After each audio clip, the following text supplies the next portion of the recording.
ನಮಸ್ಕಾರ ಕನ್ನಡಿಗರೇ, ಏಕಮುಖ ಕನ್ನಡ ವೈಭವ ಯೂಟ್ಯೂಬ್ ವಾಹಿನಿಗೆ ಸ್ವಾಗತ. ನಾನು ಸಂದ್ರಾನ್.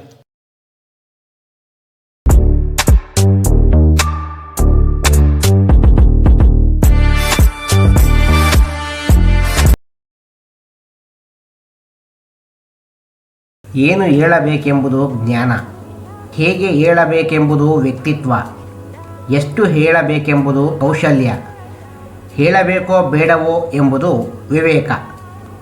ಏಕೆಂದರೆ ಇವತ್ತು ವಿಶ್ವ ಮಾತೃಭಾಷೆಯ ದಿನ. ಫೆಬ್ರವರಿ 21 ಜಾಗತಿಕ ಮಾತೃಭಾಷೆಯ ದಿನ. ನಮ್ಮ ಮಾತೃಭಾಷೆ ಕನ್ನಡ ಆಗಿದ್ದರಿಂದ ಕನ್ನಡ ಭಾಷೆಗೆ ಸಂಬಂಧಪಟ್ಟಂಗೆ ನಾನು ಯೂಟ್ಯೂಬ್ನಲ್ಲೂ ಕೂಡ ವಿಡಿಯೋಗಳು ಮಾಡೋದ್ರಿಂದ ಬಹಳ ಸಮಂಜಸವಾಗಿತ್ತು ಇವತ್ತಿನ ದಿನ ಅನ್ನೋಕ್ಕೋಸ್ಕರ ಈ ವಿಡಿಯೋನ ಮಾಡ್ತಾಯಿದ್ದೀನಿ. ದಯವಿಟ್ಟು ಪೂರ್ತಿ ವಿಡಿಯೋ ನೋಡಿ. ವಿಡಿಯೋನ ಎಲ್ಲಿಂದ ಪ್ರಾರಂಭ ಮಾಡೋಣ? ಈ ವಿಶ್ವ ಮಾತೃಭಾಷೆ ದಿನ, mother's day, father's day, brothers day, sisters day, teachers day, wife day, ಕೊನೆಗೊಂದು ಲವ್ ಡೇ, ಇವೆಲ್ಲ ವರ್ಷಕ್ಕೊಂದೊಂದ್ಸತಿ ಮಾಡೋದು ನೋಡಿದ್ರೆ ಬಹುಶಃ ಇದೇನು ತಿಥಿ ಮಾಡ್ತಾ ಇದ್ದಾರಾ ಅಂತ ಅನಿಸುತ್ತೆ. ಈ ಪಾಶ್ಚಿಮಾತ್ಯ ಸಂಸ್ಕೃತಿ ಎಷ್ಟು ಕೆಟ್ಟಾಗಿದೆ ಅನ್ನೋದಕ್ಕೆ ಅದರ ಕರಾಳ ಮುಖ ಈ ವಿಶ್ವ ಮಾತೃಭಾಷಾ ದಿನ ಅನ್ನೋದು ಇದೆಯಲ್ಲ, ವರ್ಲ್ಡ್ ಮದರ್ ಟಂಗ್ ಡೇ, ಇದರಲ್ಲಿ ವ್ಯಕ್ತ ಆಗುತ್ತೆ.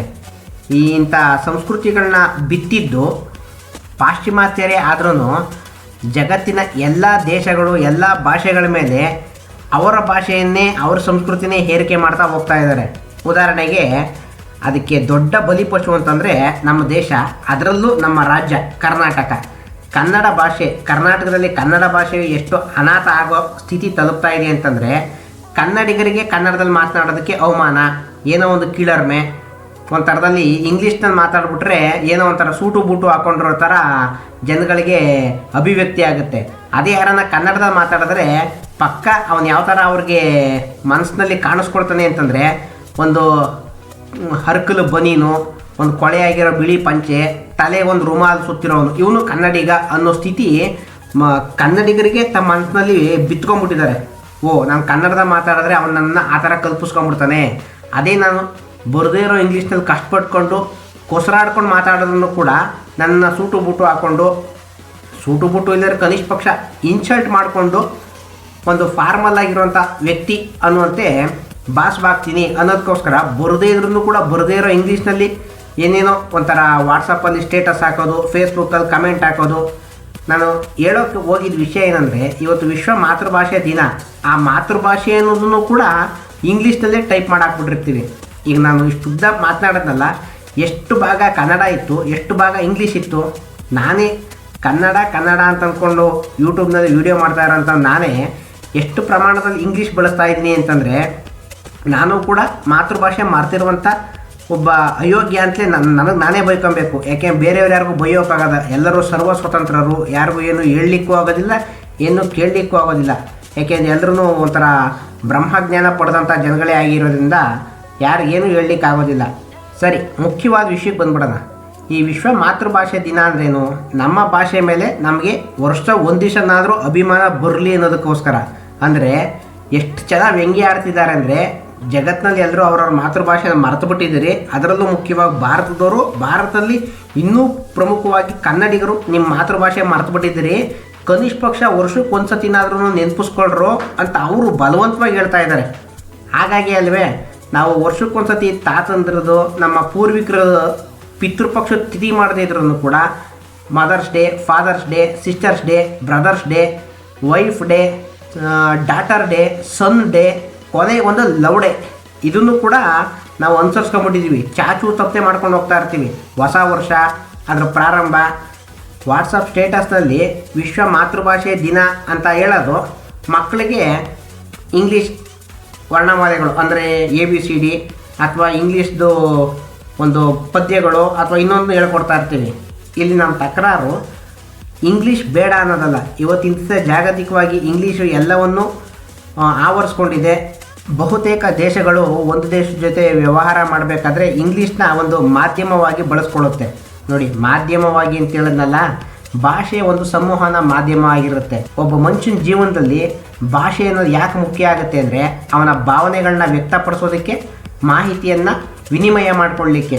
ಅದನ್ನು ಬಿಟ್ಟರೆ ಮನುಷ್ಯ ತನ್ನ ದುಃಖ ಅಥವಾ ಸಂತೋಷನ ಹೇಳ್ಕೊಳ್ಳಿಕ್ಕೆ ಆತ ಭಾಷೆ ಅಂದರೆ ನಾವು ಮಾತಿನ ಮೂಲಕ ಸ್ವರ ಹೊರಡಿಸ್ತೀವಲ್ಲ, ಆ ಭಾಷೆ ಮುಖ್ಯ ಆಗೋದೇ ಇಲ್ಲ. ಒಬ್ಬ ವ್ಯಕ್ತಿಯ ಆಂಗಿಕ ಭಾಷೆ ಅಂದರೆ ಇಂಗ್ಲೀಷ್ನಲ್ಲಿ ಹೇಳ್ತಾರಲ್ಲ ನಾನ್ ವರ್ಬಲ್ ಕಮ್ಯುನಿಕೇಷನ್ ಅಂತ. ಉದಾಹರಣೆಗೆ ನಾವು ಸಂತೋಷ ಆದಾಗ ನಗ್ತೀವಿ, ಅದೊಂಥರದಲ್ಲಿ ಸಂವಹನ. ತೀರಾ ದುಃಖ ಆದಾಗ, ಬೇಸರ ಆದಾಗ ಅಳ್ತೀವಿ, ಅದು ಒಂಥರ ಸಂವಹನ. ನಮಗೆ ಜೀವನನೇ ಬೇಡ, ತುಂಬ ಬೇಸರ ಆಗಿದೆ, ಜಿಗುಪ್ಸೆ ಆಗಿದ್ದೀವಿ ಅಂತ ಸಪ್ಪಗೆ ಮಮ್ಮದ ಮರುಕೊಂಡು ಸಪ್ಪೆ ಮೊರೆ ಹಾಕೊಂಡು ಕೂತಿರ್ತೀವಿ, ಅದು ಒಂದು ಸಂವಹನವೇ. ಇಲ್ಲಿ ಯಾವ ಭಾಷೆ ಅನ್ನೋದು ಬರೋದಿಲ್ಲ. ಈ ಎಲ್ಲ ಭಾಷೆ, ಜಗತ್ತಿನ ಎಲ್ಲ ಭಾಷೆಯ ಜನರು ಕೂಡ ಇದನ್ನು ವ್ಯಕ್ತಪಡಿಸ್ತಾರೆ. ಇದು ಹೇಳಬೇಕು ಅಂದ್ರೆ ನಿಜವಾದ ದೇವ ಭಾಷೆ, ಜಗತ್ ಭಾಷೆ ಅಂತ ಹೇಳೋದು. ಯಾಕೆಂದರೆ ಎಲ್ಲ ಭಾಷೆಯವರು ಇದೇ ರೀತಿ ಸಂತೋಷ ಆದಾಗ ನಗ್ತಾರೆ, ದುಃಖ ಆದಾಗ ಅಳ್ತಾರೆ. ಮತ್ತು ಸಂತೋಷ ಆದಾಗ ಆನಂದ ಬಾಷ್ಪ ಇಂಗ್ಲೀಷ್ನವ್ರಿಗೂ ಬರುತ್ತೆ, ಹಿಂದಿಯವ್ರಿಗೂ ಬರುತ್ತೆ, ಕನ್ನಡದವ್ರಿಗೂ ಬರುತ್ತೆ, ಬೇರೆ ಎಲ್ಲ ಜಗತ್ತಿನ ಭಾಷೆಯವ್ರಿಗೂ ಬಂದೇ ಬರುತ್ತೆ. ಇಲ್ಲಿ ಪ್ರಶ್ನೆ ಇರೋದೇನೆಂದರೆ ಒಂದೇ ಭಾಷೆ ಜಗತ್ತಿನಲ್ಲಿ ಬಹಳ ಮುಖ್ಯ, ಇನ್ನು ಉಳಿದವೆಲ್ಲ ಏನು ಪ್ರಯೋಜನಕ್ಕೆ ಬರೋದಿಲ್ಲ. ಇಂಗ್ಲೀಷ್ ಕಲಿತ್ರೆ ಮಾತ್ರ ಅನ್ನದ ಭಾಷೆ, ಬೇರೆ ಭಾಷೆ ಅನ್ನ ಕೊಡೋದೇ ಇಲ್ಲ, ಜೀವನ ಮಾಡೋಕ್ಕೆ ಆಗೋದಿಲ್ಲ ಅಂತ ಹೇಳ್ತಾರೆ. ಆದರೆ ಇಂಗ್ಲೀಷ್ ಭಾಷೆ ಒಂದು 500 ವರ್ಷಗಳ ಹಿಂದೆ ಹುಟ್ಟಿತು ಅಂತಲೇ ಇಟ್ಕೊಳ್ಳೋಣ, 1000 ವರ್ಷ ಅಂತಲೇ ಇಟ್ಕೊಳ್ಳೋಣ. ಅದಕ್ಕಿಂತ ಮುಂಚೆ ಎಲ್ಲ ಜನ ಭಾಷೆ ಮಾತಾಡ್ತದೇ ಇರಲಿಲ್ವ? ನಮ್ಮ ಕನ್ನಡದಲ್ಲಿ ಭಾಷೆ 2500 ವರ್ಷಗಳ ಹಿಂದೆ ದಾಖಲೆಗಳ ಸಮೇತ, ಅಂದರೆ ಕಲ್ಲಿನ ಮೇಲೆ ಕೆತ್ತಿಟ್ಟಿದ್ದಾರೆ. ಇಂಥ ಇಸ್ವಿನಲ್ಲಿ ಇಂಥ ಒಂದು ಘಟನೆ ನಡೆಯಿತು, ಇಂಥ ಒಬ್ಬ ರಾಜ ಆಳ್ತಿದ್ದ, ಇಂಥ ಒಂದು ಕಾನೂನಿಂದ ತಂದಿದ್ದ. ನಾಗರಿಕರು ಈ ರೀತಿ ತಾಳೆಗರಿಗಳ ಮೇಲೆ ತರ್ಕಬದ್ಧವಾಗಿ, ವ್ಯಾಕರಣಬದ್ಧವಾಗಿ, ಅರ್ಥಪೂರ್ಣವಾಗಿ, ಸುಲಭವಾಗಿ, ಸರಳವಾಗಿ ಪದ್ಯಗಳನ್ನ ರಚಿಸ್ತಾ ಇದ್ರು. ಅವರು ಅನಕ್ಷರಸ್ಥರಾದ್ರೂ ಪದಗಳನ್ನ ಕಟ್ಟಿ ಜನಪದ ಗೀತೆಗಳನ್ನ ಆಡ್ತಾಯಿದ್ರು. ಒಂದು ವಿಷಯ, ಒಂದು ವಸ್ತು, ಒಂದು ವ್ಯಕ್ತಿ ಅದನ್ನು ಒಂಥರ ವೈಭವಪೂರಿತವಾಗಿ ಹಾಡಿ ಹೊಗಳುವಂಥ ಸಾಮರ್ಥ್ಯವನ್ನು ಹೊಂದಿದ್ರು. ಅಂದರೆ ಅದೆಲ್ಲ ಭಾಷೆ ಅಲ್ವಾ? ಇವತ್ತಿನ ದಿವಸದಲ್ಲಿ ತಂತ್ರಜ್ಞಾನ ಮುಂದುವರೆದ್ಬಿಟ್ಟಿದೆ. ತಂತ್ರಜ್ಞಾನ ಮತ್ತು ವೈದ್ಯಕೀಯ ಶಿಕ್ಷಣ ಇವತ್ತಿನ ಜಗತ್ತಿನಲ್ಲಿರೋರು ರೋಗಿಗಳಾಗ್ತಾ ಇದ್ದಾರೆ. ಅವರಿಗೆಲ್ಲ ಚಿಕಿತ್ಸೆ ಕೊಡಬೇಕು ಅಂದರೆ ವೈದ್ಯರ ಅಗತ್ಯ ಇದೆ. ವೈದ್ಯಕೀಯ ಶಿಕ್ಷಣ ಪಡಿಬೇಕು ಅಂದರೆ ಇಂಗ್ಲೀಷ್ ಮಾತ್ರನೇ ಮುಖ್ಯ. ಬೇರೆ ಭಾಷೆಯಲ್ಲಿ ಒಂದು ವೈದ್ಯಕೀಯ ಚಿಕಿತ್ಸೆ ಕೊಡ್ಲಿಕ್ಕೆ ಸಾಧ್ಯವೇ ಇಲ್ಲ. ಹಾಗಾದರೆ ಹಳೆ ಕಾಲದಲ್ಲಿ ರೋಗ ಬರ್ತಾ ಇರಲ್ವಾ? ಅವ್ಯಾವ ಗುಣ ಆಗ್ತಿರಲ್ವಾ? ಹಳೆ ಕಾಲದಲ್ಲಿ ಹೆರಿಗೆ ಮಾಡ್ತಿರಲ್ವಾ? ಅವತ್ತಿನ ದಿವಸ ಯಾವ ಒಂದು ವೈದ್ಯಕೀಯ ಶಿಕ್ಷಣ ಅಥವಾ ಮೆಡಿಕಲ್ ಸೈನ್ಸ್ ಇದು ಸುಲಭವಾಗಿ ಹೇಳ್ಬಿಡ್ಬೋದು. ನಾನು ಎಷ್ಟು ಹಾದಿ ತಪ್ಪಿದ್ದೀನಿ ಅಂತಂದರೆ ಕನ್ನಡದಲ್ಲಿ ಪದಗಳು ವ್ಯಕ್ತ ಆಗ್ತಾ ಇಲ್ಲ, ಇಂಗ್ಲೀಷ್ನಲ್ಲಾದರೆ ಸುಲಭವಾಗಿ ಬರ್ತಾ ಇದೆ. ಆದರೆ ಕನ್ನಡ ವ್ಯಾಕರಣ ಬಳಸಿ ಹೇಳ್ತೀನಿ, ಹಂಗಂದ್ಬಿಟ್ಟು ನಾನು ಇಂಗ್ಲೀಷ್ನಲ್ಲಿ ಪಂಡಿತ ಅಂತ ಹೇಳ್ತಿಲ್ಲ. ಒಂಥರ ಮೆಡಿಕಲ್ ಸೈನ್ಸ್ ಅವತ್ತಿನ ದಿವಸದಲ್ಲಿ ಮುಂದುವರೆದಿರಲಿಲ್ವಾ? ಎಷ್ಟು ಚೆನ್ನಾಗಿ ಹೆರಿಗೆ ಮಾಡ್ತಿದ್ರು, ಎಷ್ಟು ಚೆನ್ನಾಗಿ ಚಿಕಿತ್ಸೆ ಕೊಡ್ತಿದ್ರು. ಸರಿ, ವೈದ್ಯಕೀಯ ಶಿಕ್ಷಣದ ಬಗ್ಗೆ ಈಗಾಗಲೇ ಒಂದು 2 ವಿಡಿಯೋದಲ್ಲಿ ವಿಷಯ ತಿಳಿಸಿದ್ದೀನಿ, ಮತ್ತೆ ಅದನ್ನೇ ಹೇಳಿದ್ರೆ ಸರೋಗಲ್ಲ. ಈಗ ತಾಂತ್ರಿಕ ಶಿಕ್ಷಣದ ಬಗ್ಗೆ ಮಾತನಾಡ್ತಾ ನಮ್ಮ ಕೆಲವು ಸ್ನೇಹಿತರು, ನನ್ನ ಹತ್ತಿರದ ಸಂಬಂಧಿಗಳು, ನನ್ನ ಹಿರಿಯರು, ನನ್ನ ಹಿತೈಷಿಗಳ ಜೊತೆ ಮಾತನಾಡಬೇಕಾದ್ರೆ ತಾಂತ್ರಿಕ ಶಿಕ್ಷಣ ಪಡಿಬೇಕು ಅಂದರೆ ಅದು ಇಂಗ್ಲೀಷ್ ಮಹತ್ವವಾಗಿ ಇರಲೇಬೇಕು, ಇಲ್ಲದೇ ಆಗೋದೇ ಇಲ್ಲ. ಹಾಗಾದರೆ ಹಳೆ ಕಾಲದಲ್ಲಿ ಅಂದರೆ ಒಂದು 6ನೇ ಶತಮಾನದಿಂದ 15ನೇ ಶತಮಾನದವರೆಗೂ ಕನ್ನಡದ ರಾಜವಂಶಗಳೆಲ್ಲ ಇಂಗ್ಲೀಷ್ ಭಾಷೆ ಕಲಿತೇನೆ ಆ ಹೊಯ್ಸಳರ ವಾಸ್ತುಶಿಲ್ಪ ಮತ್ತು ನಮ್ಮ ಬಾದಾಮಿ ಗುಹೆಗಳಲ್ಲಾಗಿ ಕೆತ್ತಿರುವಂಥ ಕೆತ್ತನೆ, ಅಂದರೆ ಕಲ್ಲನ್ನು ಕಡಿದು ಅದನ್ನ ಚಿತ್ತಾರವಾಗಿಸಿದಾರಲ್ಲ, ಒಂಥರ ರಾಕ್ ಕಟ್ಟಿಂಗ್. ಇವಾಗ ನಿಮ್ಗೆ ಚೆನ್ನಾಗಿ ಅರ್ಥ ಆಗ್ಬಿಟ್ಟಿರುತ್ತೆ. ಯಾಕೆಂದರೆ ರಾಕ್ ಕಟ್ಟಿಂಗ್ ಅಂತ ಕನ್ನಡದಲ್ಲಿ ಹೇಳ್ಬಿಟ್ನಲ್ಲ, ನಿಮ್ಮ ತಲೆಗೆ ಹೋಗಿ ನಾಟ್ಕೊಂಡ್ಬಿಟ್ಟಿರುತ್ತೆ. ಅದೇ ಕಲ್ಲನ್ನು ಕಡಿದು, ಕಲ್ಲನ್ನು ಕೊರೆದು ಶಿಲೆಗಳನ್ನ ಒಂದು ಅದ್ಭುತವಾದ ರೂಪಕ್ಕೆ ತಂದರು ಅಂತಂದರೆ ಅದು ಸೆಂಟೆನ್ಸ್ ಆಗಿಬಿಡುತ್ತೆ, ನಿಮಗೆ ತಲೆಗೆ ಹೋಗೋದಿಲ್ಲ. ಹಂಗಾಗಿ ನಾನು ಒಂದು ಮಿಶ್ರಣವಾದಂಥ ಭಾಷೆಯಲ್ಲೇ ಮಾತನಾಡಬೇಕಾದಂಥ ಅನಿವಾರ್ಯತೆ ಬಂದಿದೆ. ನೋಡಿ, ನಮ್ಮ ಪ್ರಾಚೀನ ವೈದ್ಯಕೀಯ ಶಾಸ್ತ್ರ ಮತ್ತು ರಾಜಕೀಯ ವ್ಯವಸ್ಥೆ ಮತ್ತು ತಂತ್ರಜ್ಞಾನ ಇವುಗಳೆಲ್ಲದರಲ್ಲೂ ಕೂಡ ಕನ್ನಡದಲ್ಲಿನೇ ವ್ಯವಹಾರ ನಡೀತಾ ಇತ್ತು, ಅದ್ಭುತವಾದ ಕಲಾಕೃತಿಗಳು ನಡೀತಾ ಇತ್ತು. ಇವತ್ತಿನ ದಿವಸ ಇಂಗ್ಲೀಷ್ ಇದ್ರೇ ತಾಂತ್ರಿಕ ಶಿಕ್ಷಣ ಅನ್ನೋದು ಚೆನ್ನಾಗಾಗುತ್ತೆ, ಇಂಜಿನಿಯರಿಂಗು ಅದ್ಭುತವಾಗಿ ಮೂಡಿ ಬಂದ್ಬಿಡುತ್ತೆ ಅಂತಂತ ಹೇಳ್ತಾರಲ್ಲ. ಆ ಇಂಗ್ಲೀಷ್ ಕಲ್ತಿರುವಂಥ ಪರದೇಶಿಗಳು, ಪರಭಾಷಿಗರು ಕೂಡ ನಮ್ಮ ದೇಶದ ತಮಿಳುನಾಡಿನ ಕೆಲವು ದೇವಾಲಯಗಳು, ನಮ್ಮ ಕರ್ನಾಟಕದ ಹೊಯ್ಸಳರ ವಾಸ್ತುಶಿಲ್ಪನ ಅರ್ಥ ಮಾಡ್ಕೊಳ್ಳಿಕ್ಕೆ ಕೊಸರಾಡ್ತಾ ಇದ್ದಾರೆ. ಅವರ ಪರಿಸ್ಥಿತಿ ಹೆಂಗಾಗಿದೆ ಅಂದರೆ, ಕನ್ನಡ ಕಲ್ತರಾದರೂ ನಮ್ಗೆ ಆ ಶೈಲಿ ವಿನ್ಯಾಸಗಳು, ಕಲ್ಲನ್ನ ಅಷ್ಟು ಬೆಣ್ಣೆಲಿ ತಿದ್ದದಾಗೆ ಕೊರೆದಿದ್ದಾರಲ್ಲ, ಆ ಥರ ಅದ್ಭುತವಾಗಿ ಚಿತ್ತಾರ ಮೂಡಿಸ್ಬೋದಾ? ಹಂಪಿನಲ್ಲಿ ಆ ನಗರ ಇದರದಲ್ಲಿ ಇತ್ತು ಅನ್ನೋದು ಕನಸಿನಲ್ಲೂ ಕೂಡ ಕಲ್ಪನೆ ಮಾಡ್ಕೊಳಕ್ಕಾಗಲ್ಲ. ಅಂಥ ನಗರನ ಇಂಗ್ಲೀಷ್ ಕಲಿದೇನೆ ನಿರ್ಮಾಣ ಮಾಡಿದರು. ನಮ್ಮ ಅನಾಕ್ರವ್ರ ಕಥೆನಲ್ಲಿ ಎಷ್ಟು ಅದ್ಭುತವಾಗಿ ಅದನ್ನ ವೈಭವಯುತವಾಗಿ ವರ್ಣಿಸಿದ್ದಾರೆ ಅಂದರೆ, ನಾನು ಇವತ್ತಿಗೂ ಒಂದು ದಿವಸವೂ ಹಂಪಿ ಭೇಟಿ ನೀಡಿಲ್ಲ. ಆದ್ರೂ ಕೂಡ ಅವರು ಕಲ್ಪನೆಯಲ್ಲಿ ಅರಳಿದೆಯಲ್ಲ, ಇಂತಿಂಥ ಭವನಗಳಿದ್ವು, ಇಂತಿಂಥ ಸೌಧಗಳಿದ್ವು, ಅವರ ಆಡಳಿತ ಇಷ್ಟು ಚೆನ್ನಾಗಿತ್ತು, ಏನು ಇಂಗ್ಲೀಷ್ನ ಮಾಡ್ತಿದ್ರಾ? ಇವತ್ತಿನ ದಿವಸ ಮಕ್ಕಳಿಗೆ ಸ್ಕೂಲಿಗೆ ಸೇರಿಸ್ಬೇಕು ಅಂತಂದರೆ ಅದು ABCD ಕಲ್ಸೋಕ್ಕೆ ಸೇರಿಸೋದು ಅನ್ನೋಂಥ ಪರಿಸ್ಥಿತಿನ ನಾವು ಮೈಮೈ ಎಳ್ಕೊಂಡ್ಬಿಟ್ಟಿದ್ದೀವಿ. ಮಕ್ಕಳಿಗೆ ಅದು ಪ್ಲೇ ಹೋಮ್ ಅಂತ ಸೇರಿಸ್ತಾರಲ್ಲ, ಅದಕ್ಕೆ ಸೇರಿಸ್ಲಿ ಅಲ್ಲಿ ABCD ಕಲಿಸ್ಕೊಡ್ತಾರೆ. ನರ್ಸರಿಗೆ ಸೇರಿಸ್ಲಿ ಅಲ್ಲಿ ABCD ಕಲಿಸ್ಕೊಡ್ತಾರೆ. LKG UKG ಸೇರಿಸ್ಲಿ ಅಲ್ಲಿ ABCD ಕಲಿಸ್ಕೊಡ್ತಾರೆ. ಹಾಗಾದರೆ ಭಾರತೀಯ ಭಾಷೆಗಳು, ಅದರಲ್ಲೂ ಮುಖ್ಯವಾಗಿ ನಮ್ಮ ಕರ್ನಾಟಕದ ಕನ್ನಡ ಭಾಷೆ ಅನ್ನೋದು ಮುಖ್ಯ ಅಲ್ವಾ? ಎಷ್ಟೋ ಮಕ್ಕಳು ಇಂಗ್ಲೀಷ್ ಭಾಷೆ ಮೇಲೆ ಎಷ್ಟು ಹಿಡಿತ ಸಾಧಿಸಿದ್ದಾರೆ ಅಂತಂದರೆ, ಅವ್ರು ಕನ್ನಡ ಭಾಷೆಯಲ್ಲಿ ಏನಾದರೂ ಮಾತನಾಡಬೇಕು ಅಂತಂದರೆ ಎಲ್ಲೋ ವಿದೇಶದಿಂದ, ಒಂದು ಯುರೋಪ್ನಿಂದಲೋ ಅಥವಾ ಅಮೇರಿಕಾದಿಂದಲೋ ಯಾರೋ ವಿದೇಶಿ ಮಕ್ಕಳು ಬಂದಿದ್ದಾರೆ, ಪಾಪ ಅವ್ರು ಎಷ್ಟು ಚೆನ್ನಾಗಿ ಕನ್ನಡ ಮಾತಾಡ್ತಾ ಇದ್ದಾರೆ, ನಾವು ಸಂತೋಷ ಪಡಬೇಕು. ಯಾಕೆಂದರೆ ಅವ್ರ ಕನ್ನಡ ಅಷ್ಟು ತೊದಲಾಗಿ ಮಾತನಾಡ್ಲಿಕ್ಕೆ ಕಷ್ಟಪಡ್ತಿರ್ತಾರೆ. ನಾವು ಯಾರೋ ವಿದೇಶಿಯರ ಮಕ್ಕಳು ಕನ್ನಡ ಕಲಿತು ಇಷ್ಟು ಮಾತಾಡ್ತಿದ್ದಾರೆ ನಾವು ಸಂತೋಷ ಪಡ್ಕೊತೀವಿ. ಆದರೆ ಅವ್ರ ಅಪ್ಪ ಅಮ್ಮ ಅವ್ರು ಹುಟ್ಟು ಬೆಳೆದಿದ್ದ ಜಾಗ ಎಲ್ಲ ಇದೇ ಊರಾಗಿರುತ್ತೆ. ಇಂಗ್ಲೀಷ್ ಮೀಡಿಯಮ್ನಲ್ಲಿ ಓದಿಸಿದ್ರಿಂದ ಅವ್ರ ಮೇಲೆ ಎಂಥ ಪರಿಣಾಮ ಬೀರಿದೆ ಅಂದರೆ ಕನ್ನಡನೇ ಕಷ್ಟಪಟ್ಟು ಓದೋ ಥರ ಆಗ್ಬಿಟ್ಟಿದೆ. ಸ್ನೇಹಿತರೆ, ನಿಮಗೆ ಕೈ ಮುಗಿದು ನಾನು ಒಂದು ವಿಷಯ ಹೇಳೋಕ್ಕೆ ಇಷ್ಟಪಡೋದೇನೆಂದರೆ, ಇಂಗ್ಲೀಷ್ ಒಂದು ಸಂವಹನ ಮಾಧ್ಯಮ ಅಷ್ಟೇ. ಅದು ನಮ್ಗೆ ಎಷ್ಟು ಅನಿವಾರ್ಯ ಅಂದರೆ ಮಾಹಿತಿನ ವಿನಿಮಯ ಮಾಡ್ಕೊಳ್ಳಿಕ್ಕೆ ಮಾತ್ರನೇ ಉಪಯೋಗ ಬೀಳುತ್ತೆ, ಬಿಟ್ಟರೆ 10 ಪೈಸದ ಉಪಯೋಗ ಬೀಳೋದಿಲ್ಲ. ನಮಗೆ ಬೇರೆ ಥರದ ಉಪಯೋಗ ಅಥವಾ ಪ್ರಯೋಜನಗಳಾದರೂ ಒದಗಿಸೋದಿಲ್ಲ.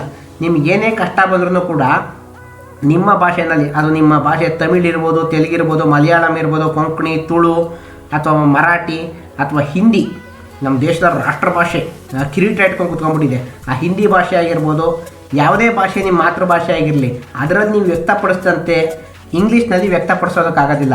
ಎಷ್ಟೋ ಜನದ ಹತ್ರ ನಾನು ಮಾತಾಡಬೇಕಾದ್ರೆ ತಾಂತ್ರಿಕ ಶಿಕ್ಷಣ, ವೈದ್ಯಕೀಯ ಶಿಕ್ಷಣ ಕನ್ನಡದಲ್ಲಿ ಇದ್ದರೆ ಎಷ್ಟು ಚೆನ್ನಾಗಿರುತ್ತೆ ಅಂತಂದರೆ, ಎಷ್ಟು ಅಡ್ಗಾಲಾಗ್ತಾರೆ, ಎಷ್ಟು ದರಿದ್ರವಾಗಿ ಮಾತನಾಡ್ತಾರೆ ಅಂತಂದರೆ ಅದು ಸಾಧ್ಯವೇ ಇಲ್ಲ ಅನ್ನೋ ಥರ ಹೇಳ್ತಾರೆ. ನಾನು ಹೇಳಲಿಕ್ಕೆ ಹೋಗೋದು ಪೂರ್ತಿ ಕೇಳಿಸ್ಕೊಳ್ಳೋದಕ್ಕೆ ತಯಾರಿರೋದಿಲ್ಲ.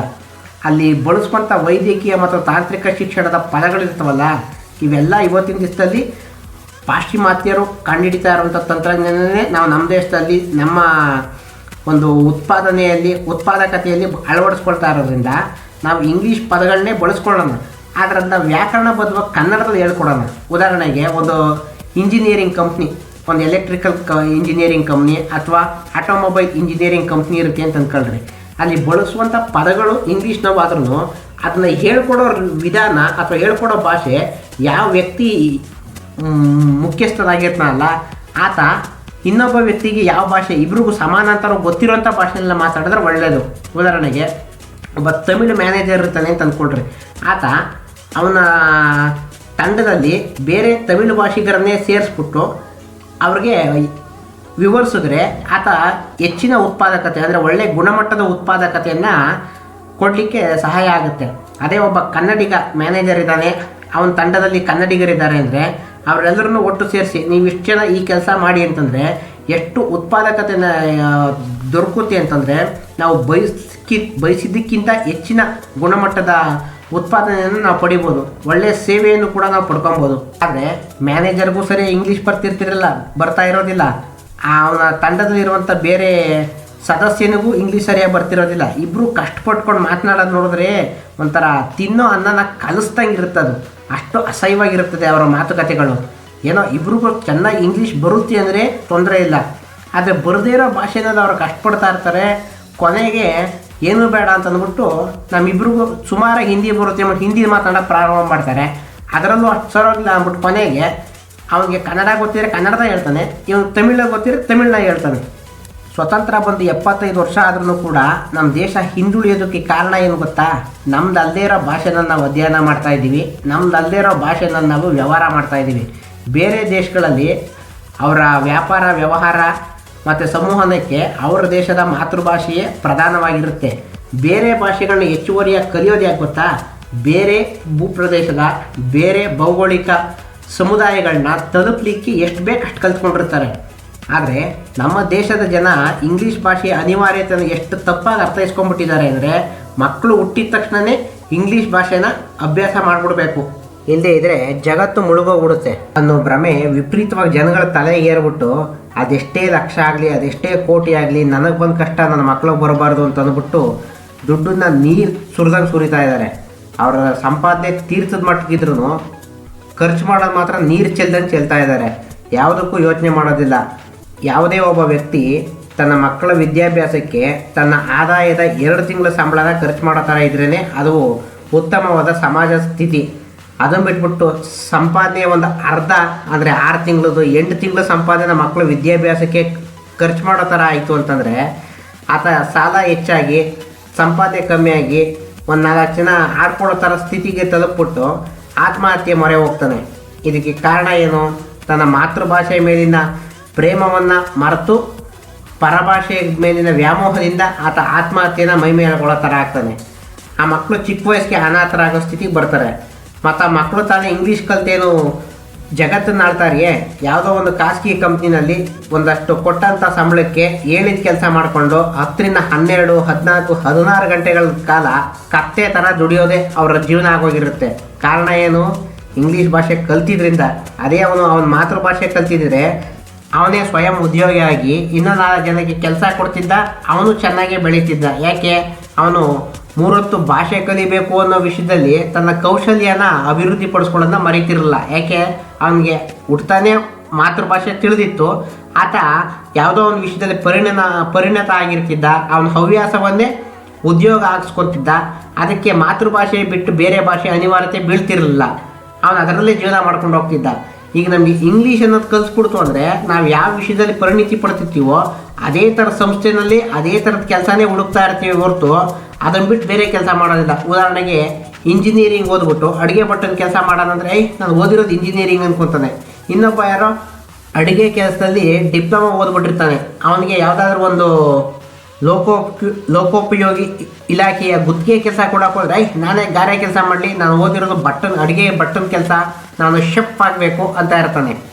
ಈ ನಮ್ಮ ಮಾತೃಭಾಷೆ ಬಿಟ್ಟು ನಾವು ಬೇರೆ ಭಾಷೆ ಕಲಿತಷ್ಟು ನಮಗೆ ಬೇರೆ ವೃತ್ತಿ ಜನಗಳನ್ನ ನೋಡಿದಾಗ ಅವ್ರಿಂದ ದೇಶಕ್ಕೇನು ಉಪಯೋಗ ಇಲ್ಲ, ನಮ್ಮಿಂದ ಮಾತ್ರ ದೇಶ ಉದ್ಧಾರ ಆಗ್ತಾ ಇರೋದು ಅನ್ನೋ ಒಂದು ಬೇಡದ ಹಿರಿಮೆ ಹೆಚ್ಚಾಗ್ತಾ ಇದೆ ಹೊರತು ಬೇರೆ ವೃತ್ತಿ ಧರ್ಮದವ್ರ ಮೇಲೆ ಗೌರವವನ್ನು ಬರ್ತಾ ಇಲ್ಲ. ಒಬ್ಬರ ಮೇಲೆ ಒಬ್ಬರು ಆರೋಪ ಪ್ರತ್ಯಾರೋಪ ಮಾಡೋದು, ಟೀಕೆ ಟಿಪ್ಪಣಿಗಳು ಮಾಡೋದು, ಖಂಡನೆಗಳು ಮಾಡೋದು ಇವೇ ಹೆಚ್ಚಾಗ್ತಾ ಇದೆ.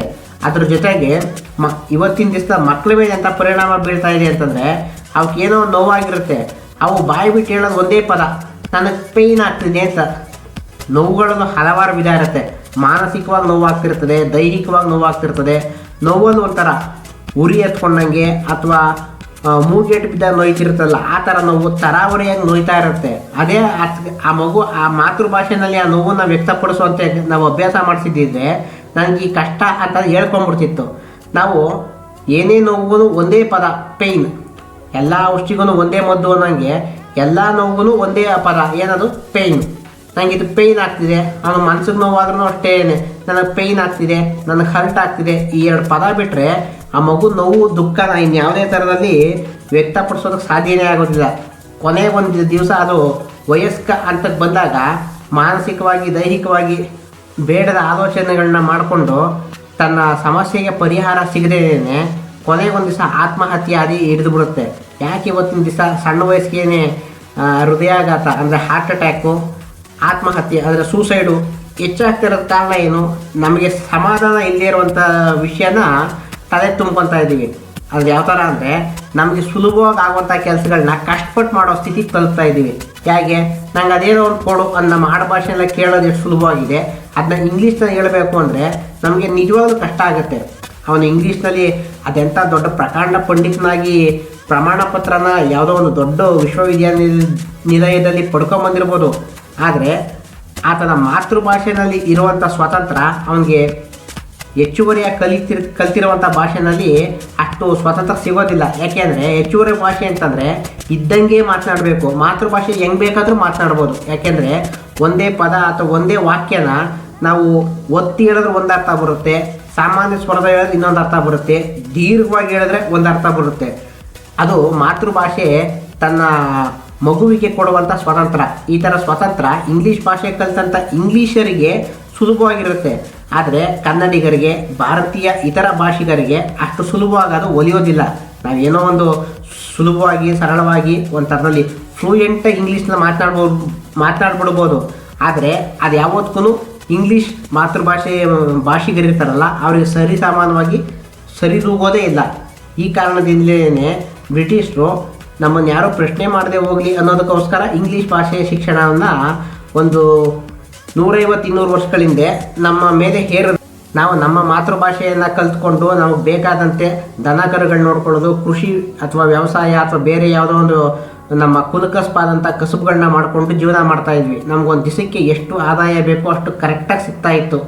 ಆದರೆ ಬ್ರಿಟಿಷರ ಕಾಲದಲ್ಲಿ ಒಳ್ಳೆ ಸೂಟು ಬೂಟು ಹಾಕ್ಬಿಟ್ಟು ಇಸ್ತ್ರಿ ಮಾಡಿದ ಬಟ್ಟೆ ಅವನೊಂಥರ ದೊಡ್ಡ ಆಫೀಸರ್ ಮಟ್ಟಿಗೆ ಅವನ್ನ ತಯಾರು ಮಾಡಿಬಿಟ್ಟು ಅವನಿಗೊಂದಷ್ಟು ಪುಡಿಗಾಸನ್ನು ಸಂಬಳ ಥರ ಕೊಡೋದು ಪ್ರಾರಂಭ ಮಾಡಿದ್ರು. ನಮಗೆ ಅವನು ಕೊಡ್ತಿರೋ ಸಂಬಳ, ಅವನು ಎಷ್ಟು ಗಂಟೆ ಕೆಲಸ ಮಾಡ್ತಾ ಇದ್ದಾನೆ ಅನ್ನೋದು ನಮ್ಮ ತಲೆಗೆ ಹೋಗಲಿಲ್ಲ.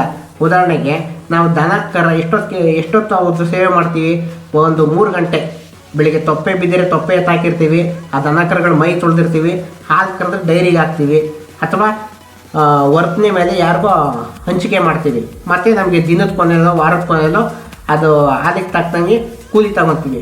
ಕೃಷಿನೂ ಅಷ್ಟೇ ಇದೆ. ಬಿಸಿಲೇರೋಕ್ಕಿಂತ ಮುಂಚೆ ಬೆಳಿಗ್ಗೆ ಒಂದು 4:30-5 ಗಂಟೆ 6 ಗಂಟೆ ಹಿಂಗೆ ಬೇಗನೆ ಸೂರ್ಯ ಹುಟ್ಟೋಕ್ಕಿಂತ ಮುಂಚೆ ಎದ್ದು ಒಳ್ಳೆ ಶಿಸ್ತಿನ ಸಿಪಾಯಿಯಾಗಿ ಹೋಗಿ ನಾವು ಹೊಲದಲ್ಲಿ ಉಳುಮೆ ಮಾಡ್ತಿದ್ವಿ, ಬಿತ್ತನೆ ಮಾಡ್ತಿದ್ವಿ. 9:30-10 ಗಂಟೆ ಬಿಸಿಲೇರ್ತಾ ಇದ್ದ ಮನೆ ಬಂದುಬಿಡ್ತಿದ್ವಿ. ತಿರ್ಗಿ ತಂಪಾದ್ಮೇಲೆ ಸಂಜೆ 3 ಗಂಟೆಯಿಂದ 6 ಗಂಟೆ ಕೆಲಸ ಮಾಡಿ ಬರ್ತಿದ್ವಿ. ಬೇಗನೆ ಹೇಳೋದು, ಬೇಗ ಮಲಗೋದು ಅಭ್ಯಾಸ ನಮಗಿತ್ತು. ಆದರೆ ಈಗ ನಾವು ಇಂಗ್ಲೀಷ್ ಭಾಷೆ ಕಲಿತು BPO ಕಂಪ್ನಿಗಳಲ್ಲಿ ಯಾವ ಥರ ಕೆಲಸ ಮಾಡ್ತಾಯಿದ್ದೀವಿ, ನಮ್ಮದು ಹೊತ್ತಲ್ಲಿ ಎಚ್ಚರ ಮಾಡಿಕೊಂಡು ನಮ್ಮ ದೇಹಕ್ಕೆ ನಾವೇನೇ ಶಿಕ್ಷೆ ಕೊಡ್ಕೊತಾ ಇದ್ದೀವಿ. ಅದು ದಂಡನೆ ಅಲ್ಲ, ಅದು ದ್ರೋಹ. ನಮ್ಮ ದೇಹಕ್ಕೆ ಭಗವಂತ ಕತ್ಲಲ್ಲಿ ಮಲಗಬೇಕು, ಹಗಲಲ್ಲಿ ದುಡಿಬೇಕು ಅನ್ನೋ ವ್ಯವಸ್ಥೆ ಮಾಡಿಕೊಟ್ಟಿದ್ದಾನೆ. ಆದರೆ ನಾವು ಬೇರೆ ದೇಶದವರ ಕ್ಯಾಲೆಂಡರ್ಗೆ, ಸಮಯಕ್ಕೆ, ಕಾಲಮಾನಕ್ಕೆ ಅನುಕೂಲ ಆಗೋ ಥರ ರಾತ್ರಿ ಹೊತ್ತು ಎಚ್ಚರವಾಗಿದ್ದು ಹಗಲತ್ತು ನಿದ್ದೆ ಮಾಡ್ತಾಯಿದ್ದೀವಿ. ಈ ಥರ ಮಾಡ್ತಾ ಇರೋದ್ರಿಂದ ಕೌಟುಂಬಿಕವಾಗಿ ಬೇರೆ ಥರನೇ ಸಮಸ್ಯೆಗಳು ಬರ್ತಾ ಇದ್ದಾವೆ. ಯಾಕೆಂದರೆ ಗಂಡ ಹೆಂಡತಿ ಪರಸ್ಪರ ಮಾತನಾಡ್ಲಿಕ್ಕೆ ಆಗ್ತಾ ಇಲ್ಲ, ತಂದೆ ತಾಯಿಂದಿರಿಗೆ ಮಕ್ಕಳು ನೋಡ್ಕೊಳ್ಳೋಕೆ ಸಮಯ ಆಗ್ತಾ ಇಲ್ಲ. ಎಷ್ಟೋ ಸಂಬಳ ಬರ್ತಾ ಇದೆ ಅಂತ ಅಂದ್ಕೊಂಡಿರ್ತಾರೆ. ಆದರೆ ರಾತ್ರಿ ಹೊತ್ತು ಕೆಲಸಕ್ಕೆ ಹೋಗೋದ್ರಿಂದ ಹಗಲೊತ್ತು ನಿದ್ದೆ ಮಾಡಬೇಕು, ಹಗಲೊತ್ತು ಮಕ್ಕಳು ನೋಡ್ಕೊಳ್ಳೋಕೆ ಇನ್ನೊಬ್ಬರನ್ನ ಕೆಲಸದವ್ರು ನೇಮಿಸ್ಕೋಬೇಕು. ತಮ್ಮ ಸಂಪಾದನೆಯ ಶೇಕಡ 20 ಭಾಗದಷ್ಟು ಸಂಬಳನ ವೇತನ ರೂಪದಲ್ಲಿ ಕೆಲಸದವ್ರಿಗೆ ಕೊಡಬೇಕಾಗಿದೆ. ನಮ್ಮನೆ ಕೆಲಸ ನಾವೇ ಮಾಡ್ಕೊಳ್ಳೋದಕ್ಕೆ ಕಷ್ಟ ಆಗ್ತಾ ಇದೆ ಅಂತಂದರೆ ನಾವು ದಿನೇ ರೋಗಿಗಳಾಗಿ ಮಾರ್ಪಾಡಾಗ್ತಾ ಇದ್ದೀವಿ. ನಮ್ಗೆ ಗೊತ್ತಾಗ್ತಾ ಇಲ್ಲ. ನಾವು ರೋಗ ಅಂದರೆ ಜ್ವರ, ತಲೆನೋವು, ಹೊಟ್ಟೆ ನೋವು, ವಾಂತಿ, ಬೇದಿ ಬರಬೇಕು, ಇದೇ ರೋಗ ಅಂದ್ಕೊಂಬಿಟ್ಟಿದ್ದೀವಿ. ನಾವು ನಮ್ಮ ಕೆಲಸ ಮಾಡ್ಕೊಳ್ಳೋಕ್ಕಾಗದೇ ಇರೋ ಸ್ಥಿತಿ ಕಲಿತಾ ಇದ್ದೀವಿ ಅಂದರೆ ನಾವು ದೈಹಿಕವಾಗಿ ಯಾವುದೋ ಒಂದು ನ್ಯೂನತೆ ತುತ್ತಾಗ್ತಾ ಇದ್ದೀವಿ. ಇದಕ್ಕೆ ಕಾರಣ ಏನು? ಮಾತೃಭಾಷೆಯ ಶಿಕ್ಷಣವನ್ನು ಮರೆತು ಮಾತೃಭಾಷೆಯನ್ನು ಮಾತನಾಡೋದನ್ನು ಬಿಟ್ಟು ನಾವು ವ್ಯಾಮೋಹಕದಿಂದ ಬೇರೆಯವ್ರ ಮುಂದೆ ತೋರಿಕೆಗೋಸ್ಕರ ನನಗೂ ಏನೋ ದೊಡ್ಡದು ಗೊತ್ತು, ಪ್ರಪಂಚದಲ್ಲಿ ಕೋಟಿ ಜನಗಳು ಮಾತನಾಡುವಂಥ ಇಂಗ್ಲೀಷ್ ಭಾಷೆ ನನಗೂ ಗೊತ್ತು, ಆ ಕೋಟಿ ಜನರಲ್ಲಿ ನಾನು ಒಂದು ಕೋಟಿ ಜನರಲ್ಲಿ ನಾನು ಒಬ್ಬ ಅನ್ನೋದನ್ನ ತೋರಿಸ್ಕೊಳ್ಳೋದೇ ಒಂದು ಸಂಭ್ರಮ ಆಗೋಗಿದೆ. ಬಹುಶಃ ಈ ವಿಡಿಯೋದಲ್ಲಿ ಸ್ವಲ್ಪ ಉದ್ವೇಗದಿಂದ ತೀರಾ ಅತಿ ಅನ್ನುವಷ್ಟು ಮಾತನಾಡ್ಬಿಟ್ಟೆ ಅಂತ ಅನಿಸುತ್ತೆ. ದಯವಿಟ್ಟು ಯಾರಿಗಾದ್ರೂ ಈ ಮಾತಿನಿಂದ ಬೇಸರ ಆಗಿದ್ದರೆ ನಿಮ್ಮ ಹತ್ರ ಕ್ಷಮೆ ಕೇಳ್ತೀನಿ. ಆದಷ್ಟು ಮಾತೃಭಾಷೆಯನ್ನು ಬಳಸಿ. ಮಾತೃಭಾಷೆಯಿಂದಲೇ ನಮ್ಗೆ ಯಾವಾಗಲೂ ಮೌಲ್ಯಗಳು, ಜೀವನದ ಸತ್ಯಗಳು ತಿಳಿದು ಬರೋದು. ಇದನ್ನೆಲ್ಲ ಹೇಳೋದಕ್ಕೆ ನಾನು ತುಂಬ ವಯಸ್ಸಿನಲ್ಲಿ ಸಣ್ಣವನು, ನಿಮಗೆಲ್ಲ ಗೊತ್ತಿರುತ್ತೆ. ಆದರೂ ಇದನ್ನ ಯಾಕೆ ಹೇಳ್ತೀನಿ ಅಂತಂದರೆ ಗೊತ್ತಿರೋದನ್ನ ನೆನಪಿಸ್ಬೇಕಾಗತ್ತೆ. ಯಾಕೆಂದರೆ ಆಂಜನೇಯ ಸ್ವಾಮಿ ಬ್ರಹ್ಮಾಂಡದಲ್ಲೇ ಬಲಿಷ್ಠನಾಗಿದ್ದವನು. ಆತನಿಗೆ ಒಂದು ಮೋರಿದಾಸತೆ ಸುಲಭವಾಗಿ ಲಂಕೆಗೆ ಲಂಗರ್ ಹಾಕ್ಬೋದಿತ್ತು. ಆದರೆ ಅದನ್ನು ನೆನೆಸೋಕೆ ಯಾರೊಬ್ಬರು ಬೇಕಾಗಿತ್ತು. ಆ ರೀತಿ ಆ ನೆನೆಸೋ ಕೆಲಸ ನಾನು ಮಾಡ್ತಾಯಿದ್ದೀನಿ. ನೀವು ಹನುಮಂತನಷ್ಟೇ ಬಲಿಷ್ಠರಾಗಿದ್ದೀರಿ. ಆದರೆ ನೀವು ನಿಮ್ಮ ಶಕ್ತಿನ ಅರ್ಥ ಮಾಡಿಕೊಂಡು ನಿಮ್ಮ ಭಾಷೆನ ಎಲ್ಲ ಕಡೆ ಬಳಸಿ. ಇದು ಈ ಏಕಮುಖ ಯೂಟ್ಯೂಬ್ ವಾಹಿನಿ ಮೂಲಕ ಈ ಬಡವ ಕೇಳ್ಕೊಳ್ತಾ ಇದ್ದಾನೆ. ದಯವಿಟ್ಟು ಕನ್ನಡ ಭಾಷೆಯನ್ನು ಕನ್ನಡಿಗರು ಬಳಸುವಂತಾಗಲಿ ಅಂತ ಕೇಳ್ಕೊಳ್ತಾ ಈ ವಿಡಿಯೋ ಮುಕ್ತಾಯ ಮಾಡ್ತಾಯಿದ್ದೀನಿ. ಧನ್ಯವಾದಗಳು. ಮತ್ತೆ ಭೇಟಿಯಾಗೋಣ. ಶುಭ ದಿನ.